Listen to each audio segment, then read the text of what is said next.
वातदोष। वातदोष Ki निरुक्ति, definition of वातदोष। तत्र वागति गंधन योरिति धातुः। वातदोष का सामान्य स्थान, जनरल लोकेशन ऑफ वातदोष।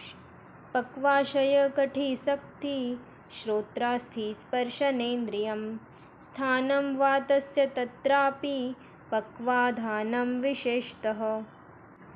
वात दोष के गुण, गुण ऑफ वात दोष अकॉर्डिंग टू अष्टांग हृदय। तत्र रुक्षो लघुः शीतः खरः सूक्ष्मश्चलो नीलः। गुण ऑफ वात दोष अकॉर्डिंग टू सुश्रुत संहिता। रुक्ष लघु शीत दारुण खर विशदाः षडीमे वात गुणा भवन्ति।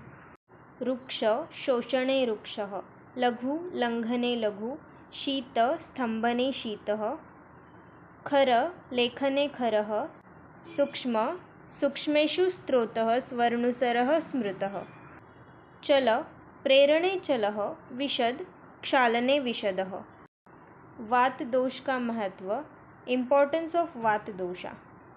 पित्तं पंगुः कफः पंगुः पंगवो मलधातवः वायुना यत्र नीयन्ते तत्र गच्छन्ति मेघवत्।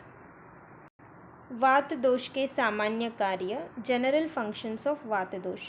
वायुः स्तंत्रयंत्रधरः प्राणोदान समान व्यानापनात्मा प्रवर्तकश्चेष्टानाम् उच्चावचनां नियंता प्रणेता च मनसः सर्वेन्द्रियाणामुदयोजकः सर्वेन्द्रियार्थानामभिवोढा सर्वशरीरधातुव्यूहकरः संधानकरः शरीरस्य प्रवर्तको वाचः प्रकृतिः शब्दस्पर्शयोः श्रोत्रस्पर्शनयोर्मूलं हर्षयोत्साहयोर्निसमीरणोऽग्नेः दोषसंशोषणः क्षेप्ता बहिर्मलानां स्थूलानुस्रोतसां भेतां कर्ता गर्भाकृतीनाम् आयुषोऽनुवृत्तिप्रत्ययभूतो भवत्यकुपितः।